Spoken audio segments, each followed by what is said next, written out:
When you know that you are queer, but your favorite drink is beer, that's gayish. You can bottom without stopping, but you can't stand going shopping, that's gayish. Oh, gayish, you're probably gayish. Well, life's just too short for narrow stereotypes, so it's gayish. We're also gayish. It's Gayish with Mike and Kyle. Hello, everyone in the podcast universe. This is Gayish, the podcast that should really have made a list to record all the intros I've already used so I don't repeat them. Wait. That's funny. Thanks. It's the long game that I'm playing. Yeah. 2 weeks in a row. That's pretty fucking fantastic. I'm Mike Johnson. I'm Kyle Getz. We're here to bridge the gap between sexuality and actuality. And today, Daddy. Yeah. It's been a while. Yeah. We've been daddy adjacent a few times, but we're going to talk about the issues. We're going to talk about all the issues that arise from daddies themselves. Yep. We're going to talk about daddy issues. Yeah, we're going to talk about me quitting the show. Yep. Why do we need you, Mike? Yeah, I don't know. The audience clearly doesn't fucking care about my needs. But first, hooray! Corrections. Okay. Apparently their very first episode was sounding, episode 493. Wow, welcome. And then, of course, they immediately had to write in, the Enjoy Pure Wand is not a urethral sound. We called the Pure Wand a heavy-duty sound, and a sharp first-time listener wrote in to correct us, and he's right. The Pure Wand is... Okay, hold on. What? Did we call it an instrument to sound? Okay, Kyle, once it goes out into the internet, we both are responsible for everything. We both get in trouble all the time, and I never... Yeah, but I'm not going to fact check you while I'm editing. That's not my job. Oh, God, Derek, you're fired. It is a G-spot and prostate massager, 1 inch and 1.5 inch stainless steel bulbs. Oh, was this the thing that they were you said it was 1 inch across, and I was like, holy shit, and you were like, they're just stretchy. Yeah. Okay. Yeah. Okay. Used anally or vaginally, a 1 inch diameter in a urethra. It's not a thing. Call 911. So, yeah, sounding goes in the urethra. The Pure Wand goes in the other door. Thanks for calling in. Sorry, that was your first episode. I'm not that sorry. Okay. It's fine. You're getting a good sense of what gayish is like. Maybe you're still listening. No, maybe or maybe gone you forever. just dipped in and dipped out, and we love you too. The feedback was just why I can't listen. Oh, really? Sort of. Oh no. Well, I mean, that seems like that's not that big of a 1 inch. That's a lot. Yeah. Question the legitimacy of the gayish. Oh, yeah, you should. Yeah, that's the right. That's the right reaction, for sure. Yeah. Oh God. Okay. Well, yeah. We love corrections. Always love corrections and feedback. You love corrections. Yeah, I do. Yeah. I like being wrong, Kyle. It's a rare joy. And now the news. Shut your mouth hole, it's time for your ear holes. News the first, Kyle. Yeah. Men.com exclusive, multiple GayVN award winner, Out TV's Ultimate Boys Trip star, Drake Vaughn, 23 years old, was arrested on Tuesday at his Las Vegas home, charged with felony domestic battery by strangulation. Ooh, that's bad. Felony coercion, domestic violence, threat, use of physical force, and misdemeanor domestic battery.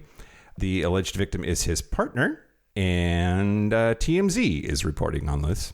But yeah, he recently said in an interview, quote, "It's been such a great year for me. I do not see an end. I'm just going to keep pushing."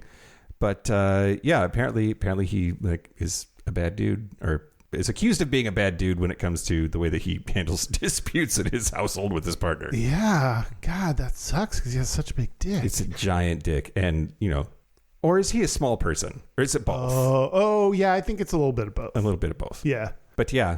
And really, it's the thickness, I think. It's a girthy giant dick. He's like a twink that tops, too. He's an interesting fella. Yep. And apparently also... A bad person. Maybe. Yeah. Allegedly. We'll see. Yeah. We'll see what happens. Anyway, yeah. Drake Vaughn, I don't know if we'll follow this or if he's canceled now. Do you... When something happens to a porn star like this, do you stop watching their videos? No, but I would have to start Just stop. Like You don't watch I his know porn who he, video? I know who he is, and I've seen him, but he's not like in heavy rotation. But he doesn't like come up every now and then. Every now and then, but not. I don't watch it. Let's say he does pop up tomorrow. Mm-hmm. You're jerking it so right, so good, so tight, so hot, and he comes up on just a random click of a video. Do you watch it or not? No, skip. Skip because of this? Next, yeah. Not because of this. No. Oh. No. I would have. Oh, you just don't like him? I don't think I like him. Oh, okay. This is a bad example then. Let's say there was a better, hotter one that you're super into. Would you skip the porn video? I would have a moment of hesitation, Yeah. and we'll see. Okay. Okay. This is the cliffhanger we're going to leave you on for until the next news segment. Oh God. Also, strangulation. Yeah, that's rough. Is it or is it hot? Consensually, that's the big. That's the kicker. That's the kicker. Also, don't kick them either. That's Well, also- unless consensually. Oh God, Kyle. Okay, news the second. Yeah. Far right pastor Joel Weapon posted a video on X. He's a Christian nationalist for what it's worth. God. Saying that weed, marijuana, the wacky tobacco, makes men, quote, less masculine, more feminine, soft, and gay, or at least spiritually gay. Cloudy, fuzzy, lazy, and unambitious. Okay. Some of that is true. And I'm okay with that. What does it mean to be spiritually gay? I love that phrase for fucked up reasons. Yeah, I'm kind of into it. I'm not religious. I'm spiritually gay. And we did do an episode on weed where we found out that there is such a thing as bisexual. Yeah, that's true. So That's absolutely true. Yeah. Yeah. I don't know. Maybe he's onto something. Well, he also went on to say that God sorts men into nicotine men and weed boys. There's no third option of neither? Can I be categorized as the neither? I don't know. He said that smoking warnings, telling people not to smoke, are propaganda psyops. And it says that the government suppresses tobacco because it makes men harder to control and harder to manipulate. Let's just wait for the news next week when he's diagnosed with two kinds of cancer. Weed makes you spiritually gay, Kyle. I don't disagree. I might be on his side for some of that. It does kind of make me lazy. Well, that's true. I mean, I don't know. I'm not speaking for you, but like it makes me lazy as well. Mm-hmm. I really don't want to do much of anything. Yeah, except eat. Except, yeah, nachos and Futurama. Yeah. Oh, what a good night. Hold on. I need to plan my night because I need to recategorize it. Yeah. News the last, Kyle. Yeah. Oh, my God. Okay. Indiana Governor Braun issued a proclamation on June the 1st. What do you think he named June as in the state of Indiana? Oh, God. Is it like Heterosexual Awareness Month or something? He proclaimed June Nuclear Family Month. Okay, so kind of. And defined the nuclear family as one husband, one wife, and any biological, adopted, or fostered children. God's design. Oh, so he's including some people that are not blood related, interestingly, with the children. So you're not allowed to get a divorce. He's claimed that kids with married biological parents have better physical and emotional well-being. Oh, this whole thing. Yeah. Like, is it because it's true, or is it because everyone is shitty to them? Or is it just not true at all? Because some studies say that it's great. Yeah. So, Lieutenant Governor Micah Beckwith pushed an illustrated "Take Back the Rainbow" version of that tweet. So, like, retweeted it and took it up a notch. Okay. And of course, like, just say you hate gay people, you know? Yeah. We know what you're saying, and you don't have to beat around the bush. We'll be fine. Yeah. I don't know. Whatever. Happy Straight People Month, Indianans. we here at Gayish recognize both Gay Pride for the country and Straight Awareness Month for Indiana. I love all of the memes going around about like straight people saying like, why did they get a whole month? And why don't our veterans get a whole month? They do. You're just fucking. You don't care about veterans. You're just fucking stupid. Yeah, you're trying to find an argument, and your argument doesn't actually hold up. None of your arguments actually hold up. Just like tobacco warning labels don't hold up. That's right. To scrutiny. That's right. That's right. And, I think, Kyle, bad arguments make you spiritually gay. I love it. Yeah, there's the normal counterpoint of like every month is Straight Pride Month, and also they've tried to have like straight pride parades and like they've tried to do straight events and no one fucking shows up. That's why they don't have them. Because they're rightfully ashamed of being straight, Kyle. They should be. Be embarrassed about that shit. You're straight in this day and age? In this economy? Have you tried anything else? Because come on, who's straight? Oh, God. Maybe just smoke some weed and suck a dick, everybody. That should be the tagline of this podcast. That's the news. That's the news. Speaking of smoking weed and sucking dick, I want to thank our new Patreon member, Matt, a.k.a. Knox, is the one whose name is far too long. That's what they wrote? Yeah. That's what? Say it again? Matt, a.k.a. Knox, is the one whose name is far too long. Okay. I'm confused. I liked it. What are you confused about? Do you not get the joke that it got cut off? What are you confused about? Knox? Matt, a.k.a. Knox? Okay. I'm confused. This is why you're confused. Okay, if you want to support the show, get ad-free episodes a day early, use Mike's Hole, get merch, lots of cool stuff, then go to patreon.com/Gayish podcast. Do it. Ooh, before we get into the episode. Hey, listen up. It is almost our 500th episode. Damn close. So very close. And to celebrate, we are doing the same thing we do every 500th episode, which is answer your questions. 50th. Every 50th episode. Every single 500th episode we do this. Good. So if you want to send in your questions, you have to do that by July 10th for us to get them in time. Send them to Gayish Podcast +500. I look to Derek to make sure that's right. Yes. Gayish Podcast +500 at gmail.com. Yeah. In case sounding was your first episode, every 50 episodes is a Q&A episode. Yeah. We need your cues. Yeah. Thanks. Do you want to talk about daddy issues? No, Kyle. Why not? Because I'm over you winning. Oh yeah. I just want you to get off of me now. Like you've climaxed. You should leave. I have Put your shoes on. I have a little more to go. There's out. a little more gibbling out because I got a little more to go. No, all I can hope for is a tie. Right. There's no winning anymore. You're right. But I still need to win. I need to lock it down. I need to win one more in the next 6 months. Okay. I think it's doable. In my despair, I even was entertaining the fantasy that perhaps there was some back channel where you and all of the Gap Bridgers are conspiring against me. No, I'm just better at this than you. Fine. If you don't know, the main episode poll that our Gap Bridgers vote on every month to decide an episode topic, the votes were daddy issues at 44%, himbos at 33%, and motorcycles at 22%. A very nice round, great numbers. Yeah. In the tiebreaker poll, it was even more lopsided. Daddy issues had 50%, himbos had 40%, and motorcycles had 10%. Sure. So yeah, daddy issues won on both. Yeah, great. Yeah. Here we are. You're the champion. I'm not yet. Take a victory lap, Kyle. Whatever. I'm for sure that at least tied, and I will claim my victory hopefully by next month. We'll see. I think I'm just going to put as my 2 entries on the poll every month. I'm just going to put the same thing every month and let everybody know what it is. And if I don't win, I'll just quit. So this has been a fun little exercise we've done together. Absolutely. We did not agree on a new improved what we get out of it thing, which I feared that we should have done before we knew that for sure that I was going to win. Wait, what? Why? Because we can't bring. You can't bring alcohol. We can still have booze be the thing. We just can't exchange the booze on the boat. Oh, okay.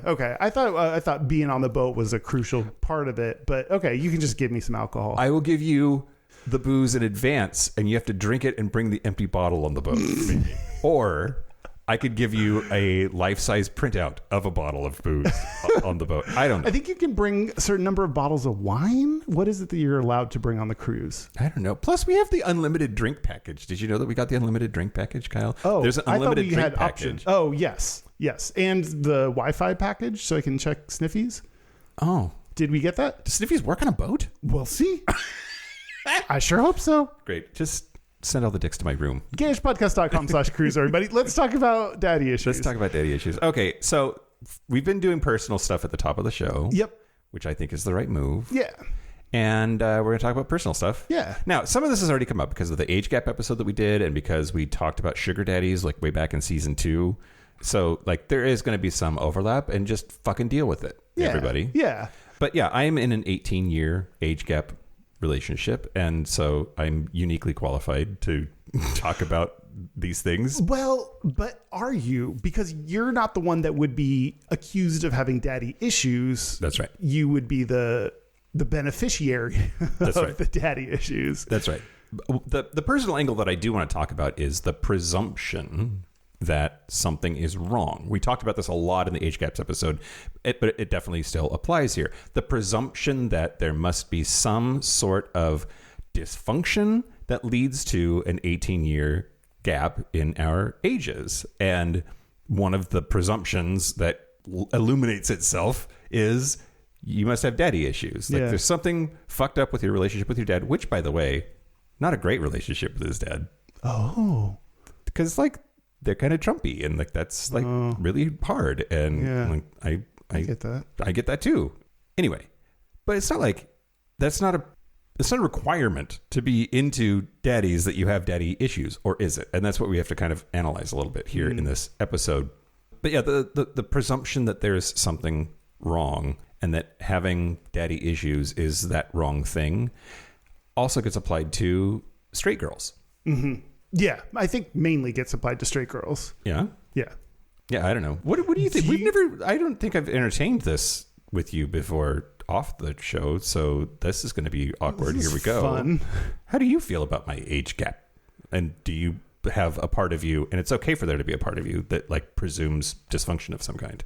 I don't think dysfunction. I think there's it's not a negative thing. It's a thing that you like to take care of people. And I think taking care of people, hosting people at your home, doing things for other people, acts of service, like I think all of these things are part of who you are based on how you grew up. And I think younger people would be more likely to be on the receiving end of that. So I think that would explain some of the age gap. And also, do you like each other and have... I don't know all the details of what kind of stuff you do, but we put our penises in each other, Kyle. Yeah. I'm sure you have sex and enjoy it and stuff. So I think there's more going. Like I actually like. I don't think that he's dating you because you're a daddy. Like that has never. I've never like gotten the vibe that like he's like, oh cool, he's older, so I'm gonna call him daddy, and he's gonna be my daddy, and I'm gonna be his boy. Like I've never gotten that kind of. I don't think there's anything wrong with that. I think if people have that set up, like whatever, but I just have never gotten the like vibe. Your relationship seems like two equals coming into a relationship. Yeah, good. Together. That's good. That's how it should be. I also think that there's a like, I presume, dysfunction when there's like a hot thing, a dynamic, a characteristic about a person that you're into, like that when there's like a clearly overtly sexualized component to the relationship that is always in the relationship. Like if he wants to call me daddy and I call him boy and get off to it in the bedroom, that's fine. But to take that and have that be like the basis of your social presence in other contexts than your sex life, that feels like there's something wrong to me. What I'm saying is I agree with you that he and I, that's not like our relationship is not founded on that. But I think that sometimes people's relationships are, and I struggle with it. Why do you think the social dynamic, why do you think it changes when it comes to the social dynamic is more present than just in the bedroom? What does that say about them, or why do you think that's dysfunction? I don't know. I think that there's a Is it then like the relationship is only about this one sexual thing and not about like a deeper level? Yes, it's that, and combined with the idea that most of the things I can think of make it difficult, if not impossible, to meet each other as equal, supportive partners in a loving relationship. Maybe. So I don't know. I wonder if like maybe there is a different level of what you bring into a relationship, and maybe that's okay, because that happens in regular relationships. There's no like true equal partnership where you're like each bringing precisely the same things into the relationship. So Sure. so maybe it's okay that things are a little off balance in some ways, because that describes all relationships, and you have to figure out how to manage and work with that. I'm trying to defend it, but in a way, I get that, like, if you make your whole thing daddy boy, like, do you like them on the deeper level underneath that is more than just A dynamic. being a boy?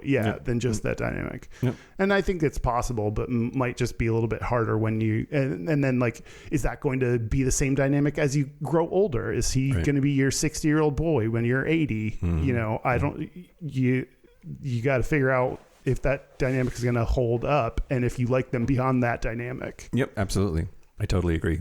I totally agree. Yeah, how about you, Kyle? Well, we didn't. Do you think you have daddy issues? I don't. Okay. My relationship with my dad is a lot better than it used to be. I think because he stopped being a cop, and a lot of his like emotional and mental barriers to life, the compartmentalization that comes with being a police officer, are like rigid and necessary, but it also makes you an asshole, kind of. Anyway, I don't think I behave in a way that we project the idea of daddy issues to be.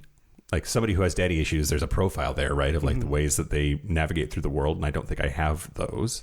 I also, when I cry at movies or TV, it is quite often a dad just being a decent human to somebody else. I did cry in Love, Simon, which was mediocre at best, but still like had Josh Duhamel being both hot and accepting his son. And yeah, I'm pretty sure I cried during that. Yeah. So, and I don't know if that's daddy issues, but that's for sure a thing. Yeah. I think some of the behaviors you would expect out of someone with daddy issues include dating people that are older than you. Yeah. Which that's not the only sign, and I'll tell you more about definitions. But yeah, so I don't know. I don't think I have daddy issues. I don't think I exhibit some of the behaviors. I think everyone has things that they learn and need to like not learn from their parents. And I think relationships with parents are complicated. So I have in the past had a complicated relationship with my dad, and partially because he's Trump and Republican, and he had been my hero for a lot of my life. And so to have him make that decision really affected me and kind of made him fall from that position in my mind. And, learning to love and accept the person that he is genuinely has been a journey as well. And I think I have a pretty good relationship with my dad, and I think he's a pretty great person in general, except for some qualities that I would change. But yeah, so I don't think I have daddy issues. Do you know anybody who does? I do. Well, no, I don't think so. I don't think I do, which is weird in the gay world, because I would imagine there'd be a lot of dudes that would be. Yes. Okay, never mind. A guy that I blew sometimes would usually date older people, and his dad was older than his mom, like a lot older. So I think that carried through that relationship dynamic. He like mirrored in his own relationships. So, and I think there's something about daddy there. Okay. All right. Should I define daddy issues? Yeah, let's go for it. Okay. What? Oh, I thought you said something. Oh no, my ex-wife had daddy issues. That was crazy. I don't know. Straight girls. I think straight girls have more daddy issues. Like, anyway, let's talk about what it is. So this is a good one for Urban Dictionary, because we're talking about, the colloquial phrase and, how people use it. So the very first definition is when a girl has a messed up relationship with her dad, usually the father's fault. Either he left or is acting like a total bitch. As a result, the girl might be attracted to older men or men with anger issues if her father was an angry man, and sometimes will stay in an abusive relationship because it would just feel like home. If he left, don't ever blame yourself for him leaving. He just missed the best thing that he could have ever had. The stereotype is about women, not... Oh, sorry. That was my editorializing. So the stereotype, I say casually, as if I hadn't written this down already, is clearly about women, not about men, and not about gay men. And so I looked for throughout, usually I like to try to find, recently I've been doing this in Urban Dictionary, I try to find the first gay reference. So there was a reference to the fourth definition said when a girl or boy grew up without his father's conditional love. Without a father's conditional love. You shouldn't grow up with your father's conditional love. You should grow up with your father's unconditional love. So when a girl or boy grew up without a father's conditional love, that should be a good thing. Anyway, the phrasing in Urban Dictionary we shouldn't rely on. Is conditional love better than no love at all, Kyle? Oh, I don't know. That maybe not. Maybe them being gone is better than some fucked up kind of version of love that teaches you really shitty things. Maybe. I don't know. It depends on how conditional. Anyway, so my point was definition 4 was when they first introduced the idea that this could be, it wasn't anything gay. It was just, it could be a girl or a boy who has these kinds of issues. Yeah. Okay. So there, I think this is a straight stereotype is my kind of takeaway from what I read in the Urban Dictionary definitions, because usually gets gay at some point. So it's specifically though about having an absent or at least emotionally unavailable father or angry one. Or one that's acting like a total bitch. Great. Yeah. I think they talked about a few different things like anger issues, absent father as some of the issues that could result in this. And then the behavior that it talked about is dating older dudes. Is that your understanding of the definition? Yeah, sort of. Okay. Yeah. What's missing or what's different? Well, it's the we talk about what causes them, but not what they are. You know, like everybody's like, yeah, well, daddy issues, that's caused by an absent father, an angry father, an emotionally unavailable father, a toxically masculine father. Like, but we don't talk as much about like what that does to a person. Like, what are the behaviors that say to you that person has daddy issues? And there's some we've named dating older dudes. Yeah. Or dating dudes like their father. Yeah. In whatever fucked up way their father it was. Yeah. Or staying in relationships that you shouldn't because it said it feels like home. Staying in a bad relationship or abusive relationship because it is what you are familiar with. Yeah. Another definition is stems from someone having a poor or non-existent relationship with their father. Their father may be abusive, neglectful, or absent. And this is the key part. In some cases, they may be present and treat their child well enough, but may not be very attached emotionally. And it continues, which I thought that was really interesting that added a new emotional layer to, like, it's maybe your dad didn't leave. Maybe he's like a totally fine guy, but just not emotionally available. And that can fuck you up too, which I kind of liked that, like, emotional fuckery recognition of that part of, you know, relationships with your parents. Yeah. You can have like, sometimes you question why you're fucked up and you like want to pinpoint a reason and it's hard to, and like your parents could both have stayed and loved you and also not been emotionally available or something else emotional that impacted you. Yep. Totally true. Okay. Is fucked up love better than no love at all, Kyle? I think all love is a little fucked up because no love is perfect. So it depends on how fucked up. There's like a threshold of fucked upness that it has to go past. Then maybe it's not better than no love. Yeah, maybe.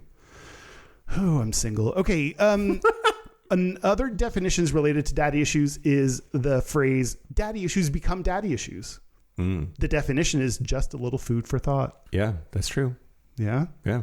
Do you think so? Yeah. I think every generation tries to do better than the last. So it doesn't have to. That doesn't mean that they're succeeding. That's true. That's true. There are a lot of shitty people out there.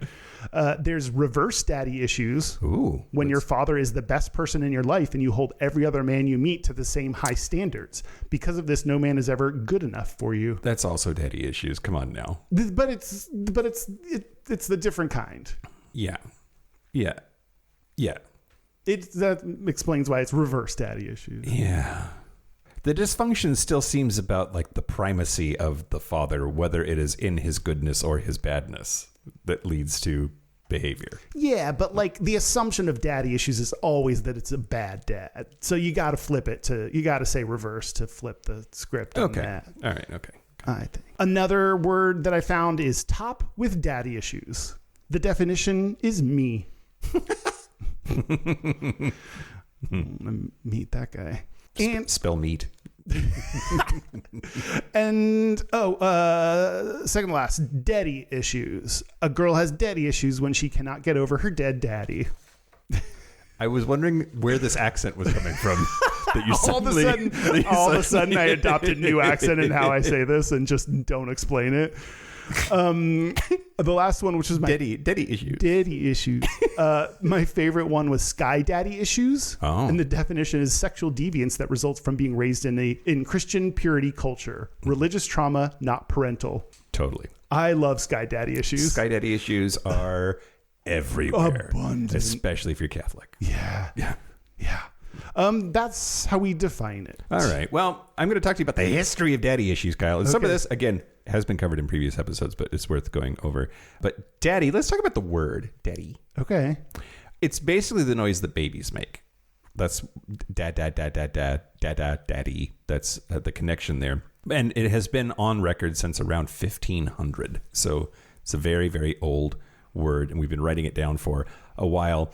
And that's almost certainly that's when we wrote it down, that like lots and lots of different languages have basically the same word meaning the same thing, because it's a thing that babies do. The first time that the word daddy is written down, according to the OED, is 1523. Wow. In a poem by a dude named John Skelton. So I think this is funny because you say it sometimes when we're playing Dungeons and Dragons. Daddy was the low class way to refer to your father, and fancy folk used papa. Oh, that was my last character, would call their dad papa. Yeah. But apparently that was like a way that signified verbally whether you were high class or low class, was whether you said daddy or you said papa. That's a bad indicator, because I can easily, then I can just say daddy or papa if I want to obscure myself. Yeah. The OED says that papa showed up first in courtly speech as a continental affectation. They were sort of adopting and making reference to mainline Europe culture, the French in particular. And but the common folk didn't start saying papa or papa until the late 18th century. So that eventually collapsed, like you're saying, but it just took a while.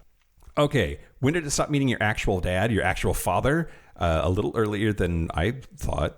A non-paternal daddy shows up in 1679. Wow, I was thinking like the 80s or something. There's a slang lexicographer named Jonathan Green, and he has a 1679 use where daddy addresses a highwayman among his associates. So it's a band of thieves, it's a band of robbers on the highway, and one of them is the daddy. Wow. And that's the first example that we see is in this criminal sort of context. And apparently by 1681, sex workers were using daddy for the as a slang term for their pimp. Oh. And sometimes for older male clients. Interesting. So the sugar daddy flavored thing, money and sex, daddy, at least in a straight context, has been, the gays picked it up in the gay leather scene way later. Mm. So it came first for straights. Yep, absolutely. Yep. Interesting. In the 1920s, blues music had daddy all over the place, like daddy-o. Oh. And so it meant, in African-American vernacular English in the 1920s, daddy meant your lover, especially an older or a caring and providing lover. And the same era gives us Trixie Smith's 1922 My Man Rocks Me with One Steady Roll, a reference to both daddy and rock and roll and sex all at the same time, which is magical. And sugar daddy is recorded as slang by the early 1920s. And there is a famous origin story for sugar daddy that is almost certainly wrong. Pop history loves the tale that Alma de Bretteville coined it for her 24 years older sugar magnate husband, Adolph Spreckles, after their 1908 marriage. That's all bullshit. Spreckles, you ain't the first sugar daddy. Right. or at least not the reason we call it that. Sure, yeah. This is all older than I thought and shows up straighter than I thought. And did we take this word like many words from black people? Almost certainly. Okay. Gay daddy grows out of World War II leather and biker subculture. So when gay veterans came home from World War II in the 1940s, a lot of them settled in San Francisco. They couldn't find community, and they founded motorcycle clubs instead. And those clubs sold a like rugged, hyper masculine version of their aesthetic, like Marlon Brando in The Wild One. Like that look and behavior was gay culture, and they pointedly rejected the swishy stereotype. And we see dom sub daddy boy dynamics, even though they weren't necessarily labeled that, but were definitely part of that gay leather biker culture in the 40s. Larry Townsend wrote a book called The Leatherman's Handbook, which I just talked about like on the sounding episode, or who am I? What? It wasn't the elections episode. It must have been the sounding episode. I think so.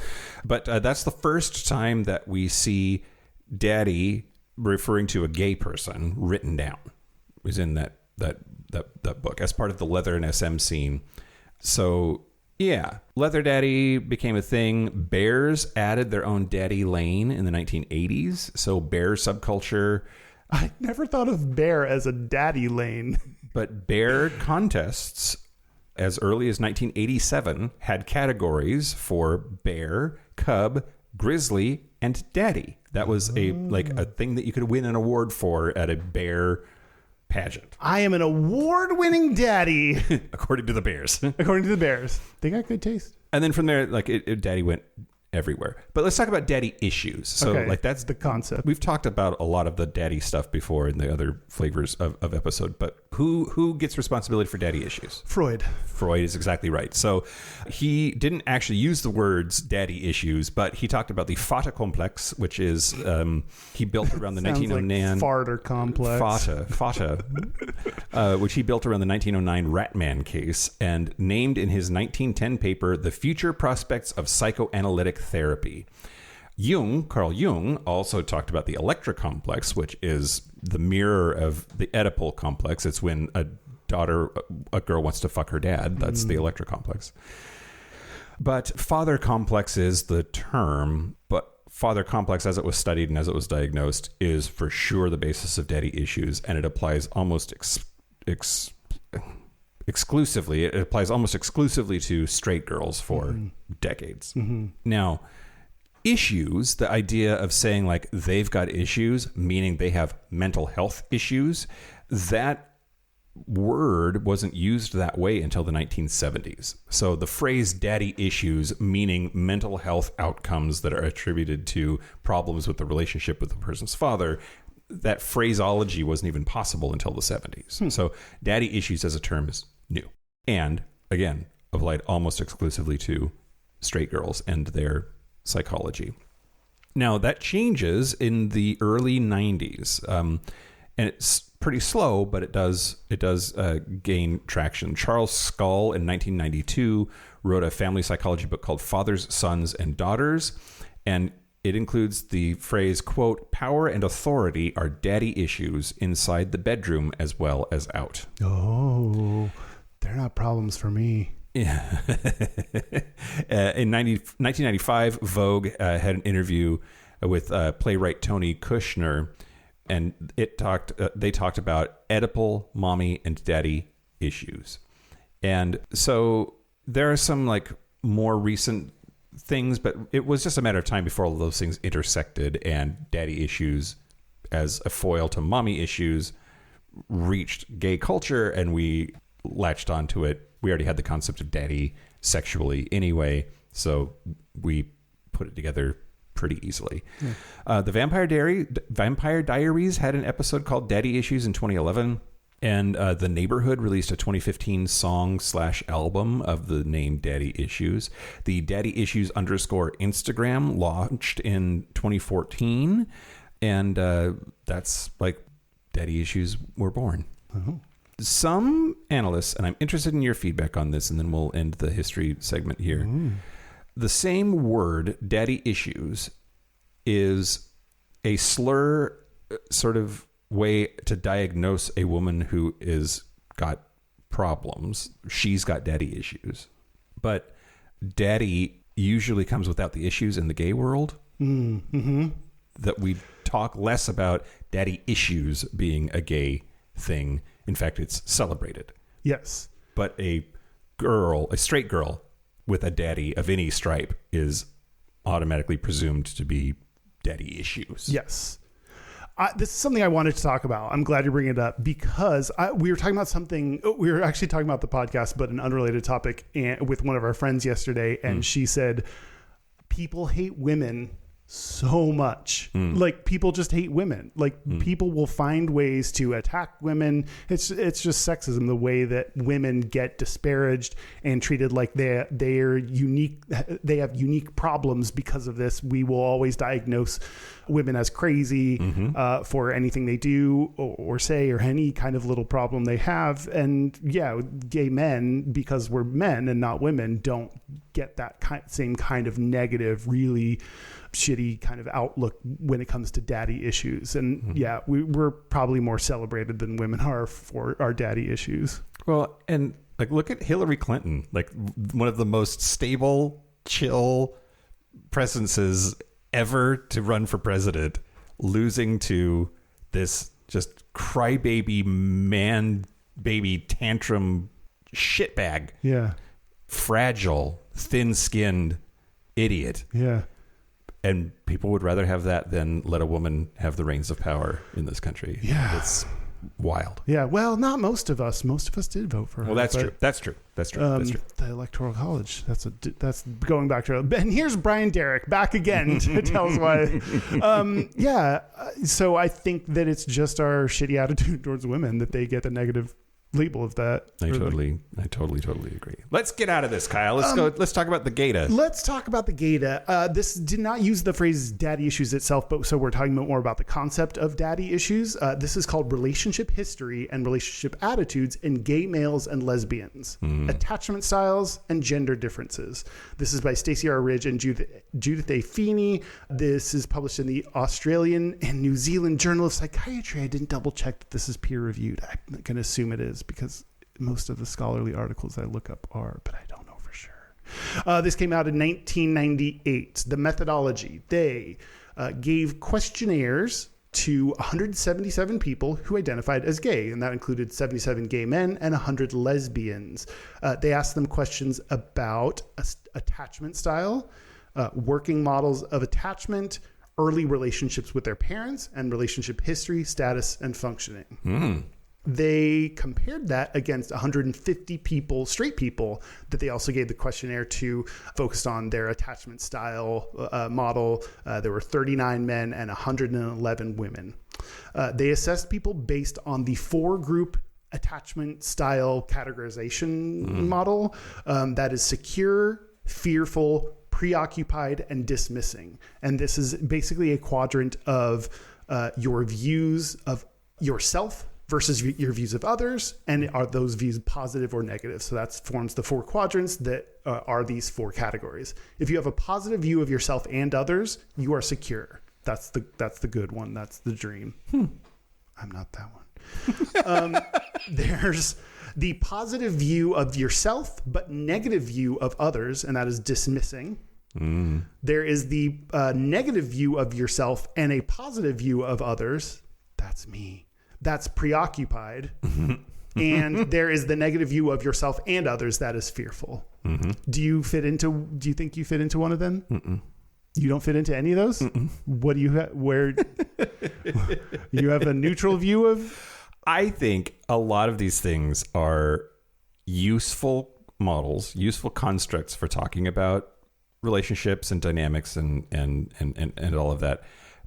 But I also think that it is wrong to say you are one of those things. I think that people behave in these ways and they are context and relationship dependent, not hard and fast rules for that person and their behavior. Do it anyway. What would you be? No. I'm avoidant, apparently. Not one of the options. Well, it's dismissive avoidant, right? Dismissing. Yeah. Well, you have a good view of yourself. No? Depends on the week. Okay. Yeah, I think I could be dismissive. Like, I generally think that I'm a good person and good at life and have positive qualities that would be attractive to people. And I also it can be pretty cynical about mankind and the way that they behave and think.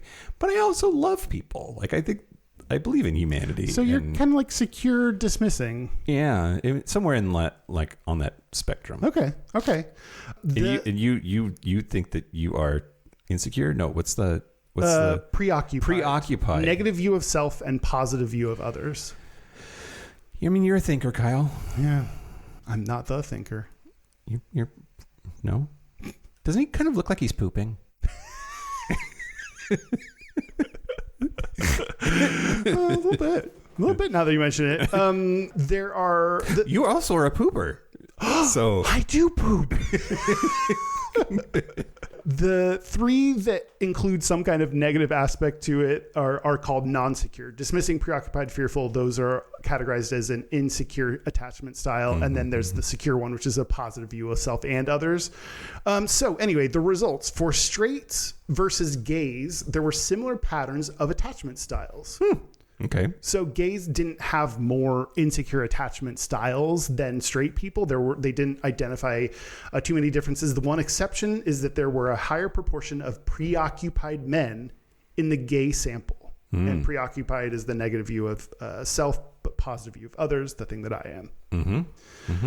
So that's the one we had more of. That sort of checks out, right? Yes, I think so. In a society and a culture that tells you you're a faggot, so you're bad, that you're going to internalize some of that. Yep. For sure. Yep, absolutely. Another finding, and I wrote the findings that I think are related to daddy issues. There were no gender differences in attachment style for gay samples or for the straight samples. In other words, gay men versus lesbians also did not show any difference in attachment styles, and neither did straight women versus straight men. So when you compare to the, across different genders, they did not see many differences. So the thing that we put on women of having, higher insecure attachment style was not the case.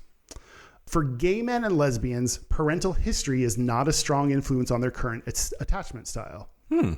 They asked about people's history with their parents, the words that they associated with them, are they positive or negative? So gay people's parents didn't mess up our attachment style. They did not mess up our relationship, at least no differently than they did for straight people. See, that's so interesting because the narrative is that like it's an overbearing mother and an absentee father. Like it's literally daddy issues cause gayness. Yep. Is a whole school of thought among conservative fuckfaces. And sorry, everyone. There's data that says that's bullshit. Yeah. They intentionally did this because so many studies before them had just focused on straight people, and they were like trying to discuss some of these things that gay people get accused of, and I think women as well. And they didn't walk away with too many findings that indicated we were too different than straight people. Gay men did report more positive early relationships with our mothers than females did. Interesting. Okay. Yeah. Which that mama's boy, like that fits that does fit that kind of narrative. Yeah, it does. Yeah. So I wanted to read a quote from the what? So moms, if you want to make sure your son doesn't turn out gay, beat him. Don't love him too much. Hold back a little bit. Good. From the research paper, quote, associations of attachment styles with working models, relationship variables, and sexual attitudes largely supported those based on heterosexual samples. So the patterns of research that they see in straight people for their attachment styles were similar to the ones they found in gay people. So, for example, your relationship success was one of the things they looked at, and sexual attitudes and other things. But relationship success is predicted more based on your attachment style, not based on your sexual orientation. Yep. It's like being gay is fine. It's like being gay is fine and is not the thing that influences your relationships. It's like whether your view of other people and yourself that affect your relationships, not your gayness. Yep. Yeah. So daddy issues aren't real for gay people. Okay. No. They're real, but equally real among all of us. Yeah. I think we assume that women, because like we talked about, this is like levied at women a lot more. I think we assume that women have more daddy issues and that gay men would have daddy issues. And that just didn't show up. Yeah. Interesting. Yeah. I mean, the word daddy is right there in the title of the episode, but I think we're going to end up landing on it not being a gay thing. I know. That's kind of where I'm at. Yeah, let's keep going, though, and confirm. Okay, this belonged on the Sugar Daddies episode, but I'm recycling it for now. Okay. And we're going to play a game, Kyle. Okay. Sugar Daddy or Scam Betty? Okay, what's that mean? They're actually pretty easy, but I want to use them as a way to frame some things. Okay, so I'm going to read you a thing, and then you're going to tell me if it's a scam or not. Oh, okay. Okay, you're a 20-year-old University of Minnesota student. In early 2017, you meet a guy in his 30s on Seeking Arrangement. Over 4 months, he flies you on vacations, including a Miami spring break, and later estimates he spent at least $30,000 on you. When he wants it to become a real girlfriend situation, you insist it stay strictly sugar baby, sugar daddy, 2 weekends a month plus financial help. Is that a scam? Is that the question? Mm-hmm. I mean, it seems like he's losing money, so I don't know what the scam would be. So no, not a scam. So this is the first thing that I want to talk about. It could just as easily be a scam on the part of the sugar baby. Oh. But this is a legit arrangement. This is the actual fact pattern of a case called Kiani versus Hoo-Ha. It ended up in the Minnesota Court of Appeals in 2018. Okay.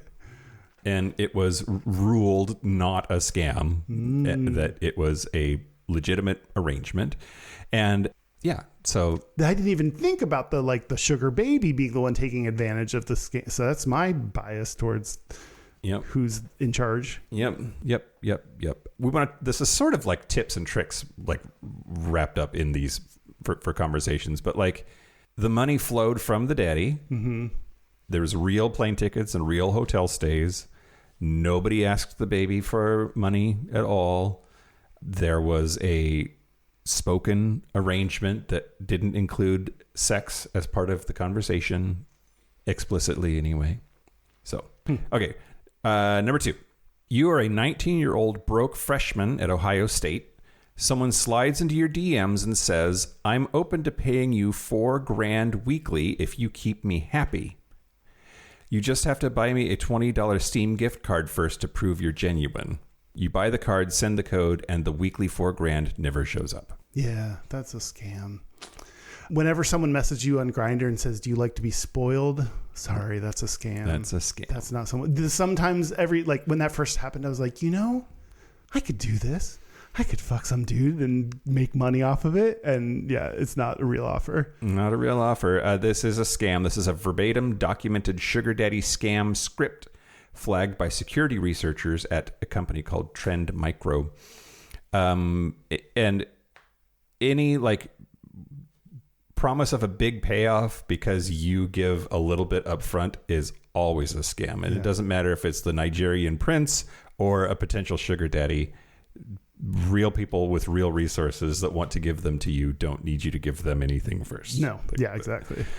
Okay. Next. You're 33 and you run 3 simultaneous sugar daddies. One pays $2,000 a month for twice weekly visits. Another is $1,500 a month. A third is about $700 a visit. Your floor is $400 to $500 to spend some time with me.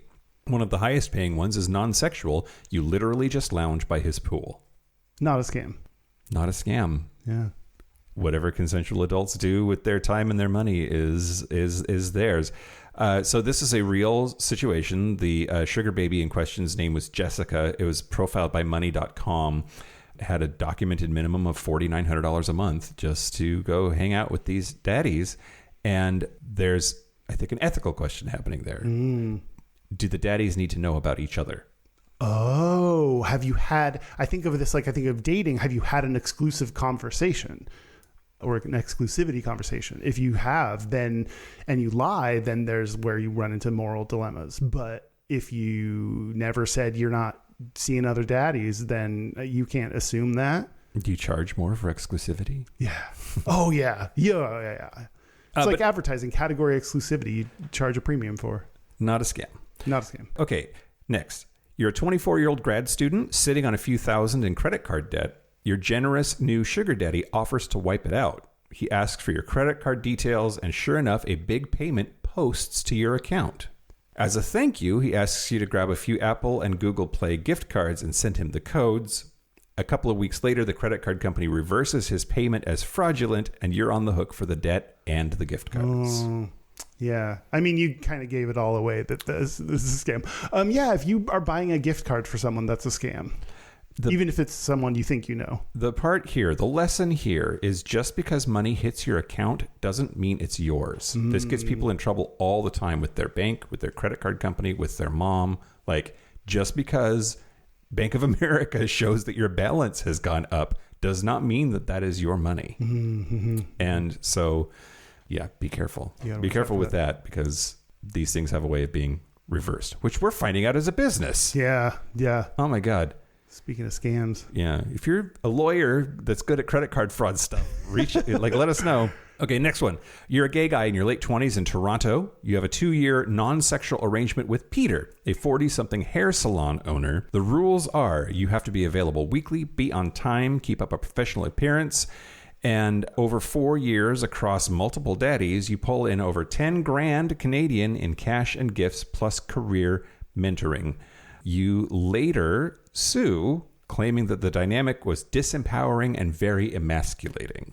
Oh, I don't think you can sue for something being disempowering and emasculating. I don't think that's a legal grounds for needing some kind of remediation. Like, I don't think this is a scam. Yeah, real money and real mentoring flowed to the baby over years, but the emotional cost was never a fee that Scott had to pay to participate. Scott was his name. Scott is a real male sugar baby that was interviewed by Vice. Yeah, so the daddy may start making requests of you or demands of you that you don't like, and you can stop at any time. So some real things, right? Yeah. Be careful with your financial instruments and who you give access to them. Also, if it sounds too good to be true, it probably is, and that's in every context, but especially daddies. And yeah, we have to talk about sex work. Okay. And what counts as sex work.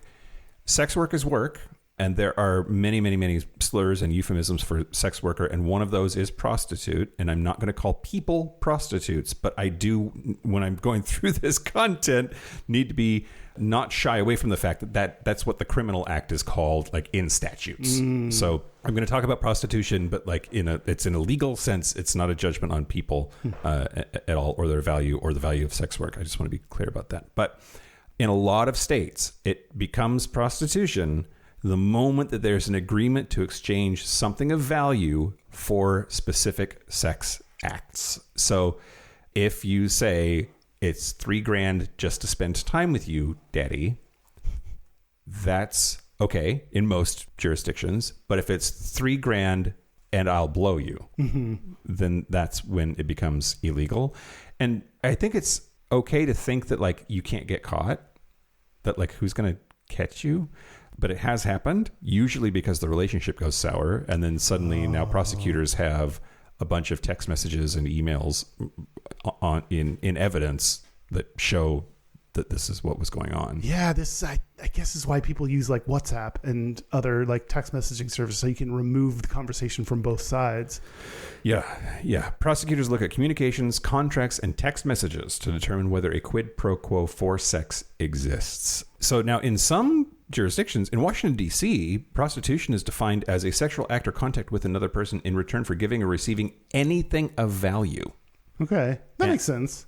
But is anything of value like my bubbly personality? Is it? I think no, because you can't charge for that normally. You don't make money off of your personality. Do we, for the podcast, make money off of our personalities? Are we guilty of prostitution in Washington, D.C., Kyle? Well, we're not getting sex because of, oh, wait.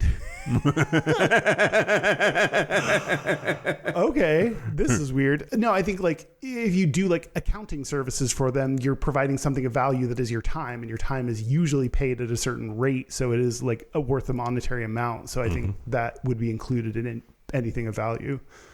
Sure.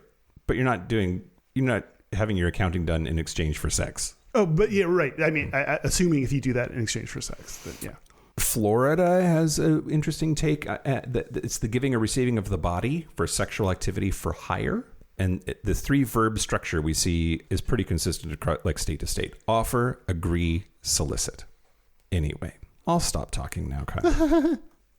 You said that, but then you have your mouth open like you're going to keep going. Yeah, hold on. Oh, lots of places, despite hating gay people, have changed their statutes to be gender neutral because if they're going to go after daddy-boy relationships, they don't like those. So, okay, we'll allow the law to go after them. Wow. The only time they have gender inclusivity in language is when it can fuck us over. Exactly right. And also the United States is an outlier. We don't see this kind of criminalization of what adults do with each other in other places. Germany and the Netherlands have fully legalized and regulated sex work. A sugar arrangement that crossed into paid sex is lawful, not a crime. There's a bunch of Nordic countries, Sweden, Norway, France. France is not a Nordic country, but that's called the Nordic model. They criminalize the buyer, but not the seller. So the sugar daddy is committing the crime. The sugar baby is not the one committing the crime if sex is part of the transaction. But the American model criminalizes both sides of the agreement, which is why U.S. sugar culture is so verbally careful. Like you have to say that it's a gift, and then you have to, strictly speaking, count it as income on your taxes. Like it's so fucked up that we like treat what people do with their money, and just because it's about sex, we're so like puritanical and backwards, and it's shitty. Sex work is work. Jesus. Okay, I'm gonna talk about some gay daddy issues specifically. Yeah, let's do it. And I grabbed some quotes from articles and people that talked about it, and I wanted to talk about what they said. Okay. So Michael Pezzulo, who is a gay men's therapist and hot, said, quote, "In the gay community, daddy issues often get brought up when someone's into older men, authority figures, or emotionally unavailable partners." Do you agree that's the telltale of daddy issues in gay men? Authority figures. That's interesting. Yeah. It's like a sir kind of a thing. I think that it's like because of the power dynamic and imbalance that comes with an authority figure that is like mirrored in dad relationships. Yeah, I'm with you. Okay. Yeah. A Jaded Gay, their blog, so that's a podcast that we've been on, also hot, said, quote, "In a society where masculinity is often narrowly defined, the father-son dynamic can feel fraught for gay men, leaving scars that resurface in romantic relationships, friendships, and even self-perception." What I really liked about this is it expanded daddy issues to include other ways that your relationship with your father is going to affect you, regardless of what it is, or if you don't have one, if you do, like it's just going to affect you. It just is. I like that he expanded it to things like friendships and self-perception because it goes beyond relationships. I think the relationships get the brunt of the negativity that we levy at it. Yeah, for sure. Glenn Carter on out.com, who I couldn't find a picture of, said, quote, "The intergenerational romance is nothing new for gay men. Some look at them and see an old man with a thick wallet and a young twink with daddy issues.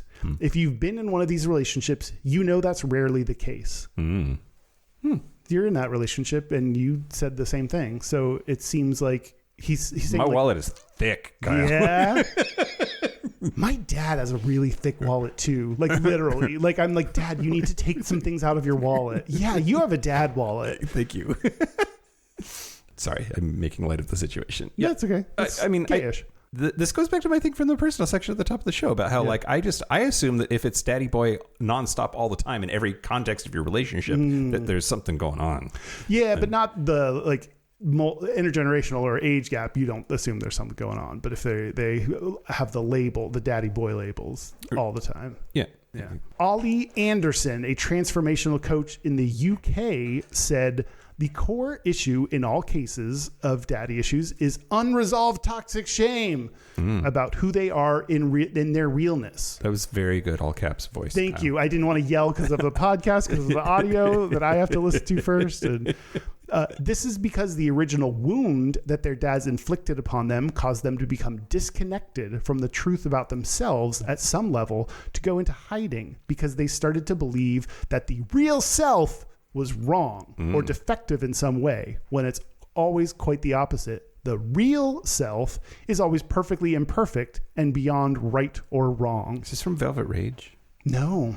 Oh. It's from the Ollie Anderson's blog section or whatever of his website. Ollie is kind of a hot name. Oh, yeah. That's the key takeaway. Short for Oliver, yeah.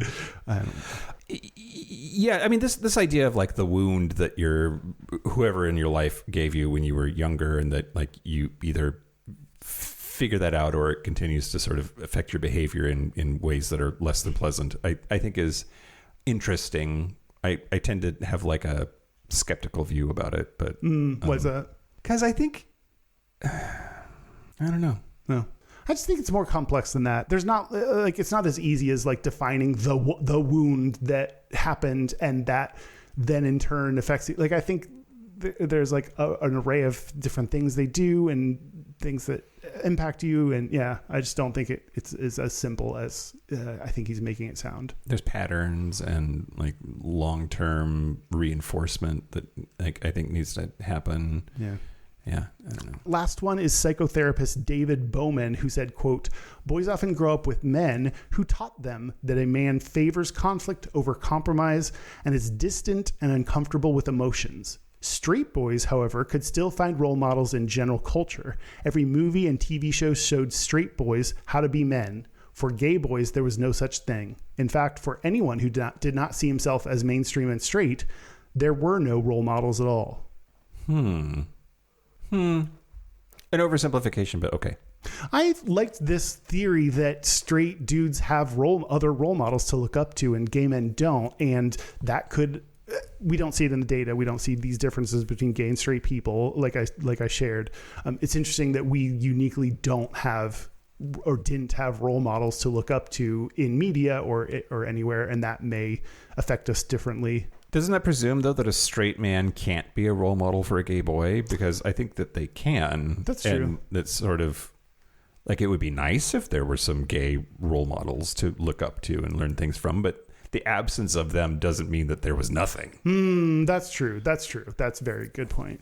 Yeah, we got some, but I do think that so many, like it discussed, like, the male figure in their life are more likely, I would guess, to it said favor conflict over compromise and is distant and uncomfortable with emotions. I think that's more typical of men. So like odds are you're going to find someone like that. So yeah, but you can have straight male role models, and that's probably fine. Straight people are probably fine, I guess.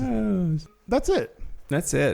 Did we talk about daddy issues enough? I don't know. I think it's weirdly straight, but like also real old and straight. Yeah. And we kind of took it on at some point very recently in the annals of time. Yeah. Yeah. Yeah. You get it, time. Get in there. Yeah, I agree. And some of that, though, is like the pathology of being a woman, the pathologizing of being a woman that we have done is where daddy issues come in. Like, daddy as a thing is like very gay, and daddy issues specifically is straight, but I think that straightness is mostly born of misogyny and patriarchy, which I think is like a longer running, like very right there in front of us for a longer time than homophobia has been. Yep. So it makes sense that we have this long-standing hatred of women that daddy issues surfaces then as a result of that for straight people. Yeah. Weird. I don't think we often find things that go from straight people to gay people like this. Usually it's the other way around.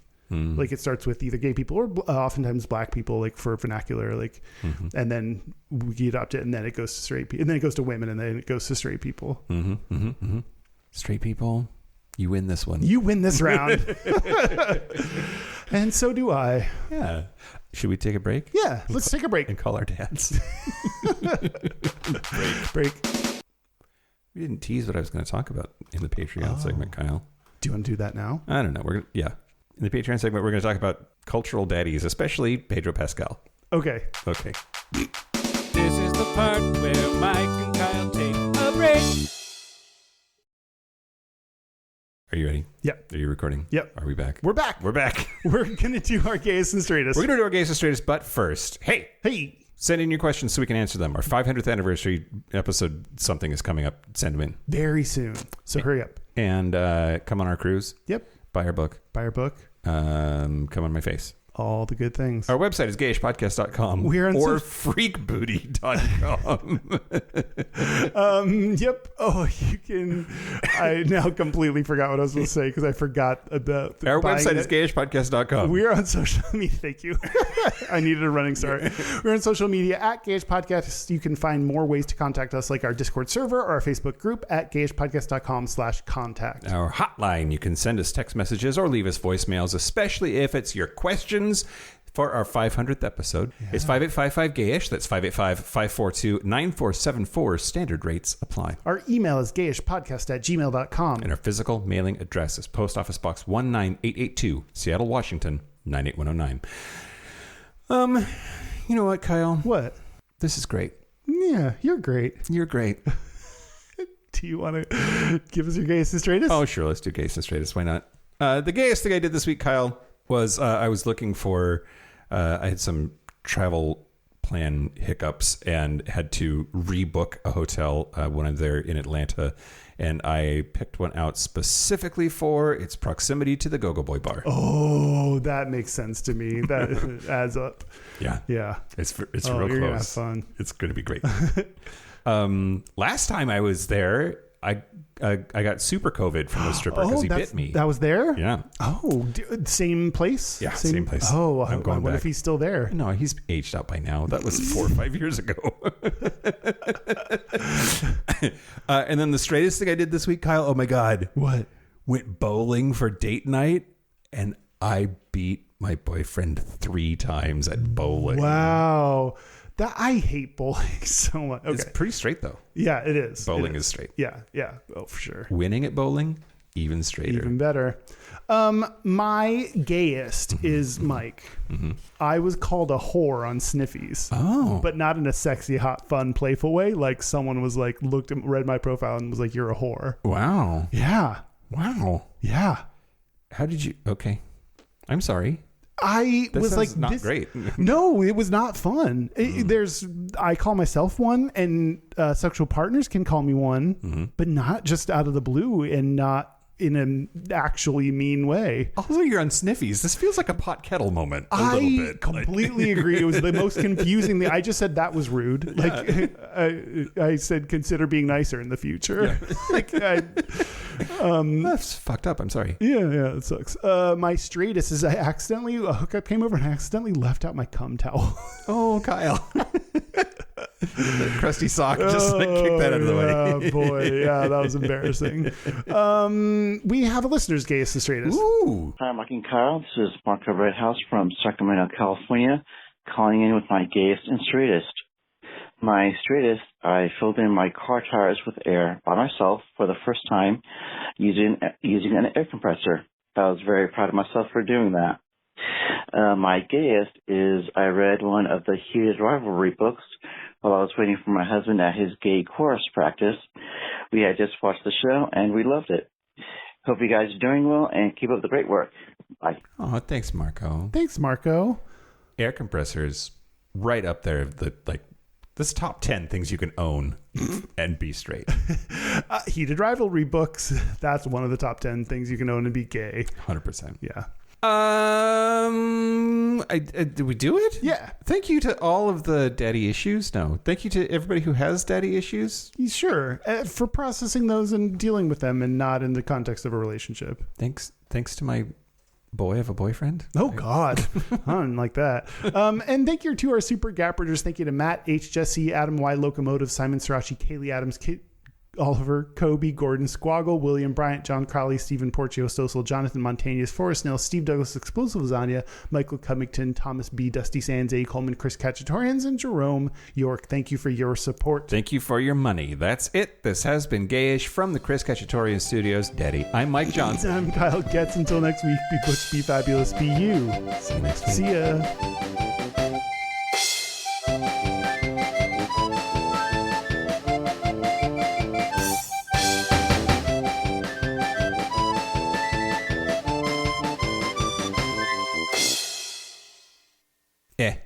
done with this.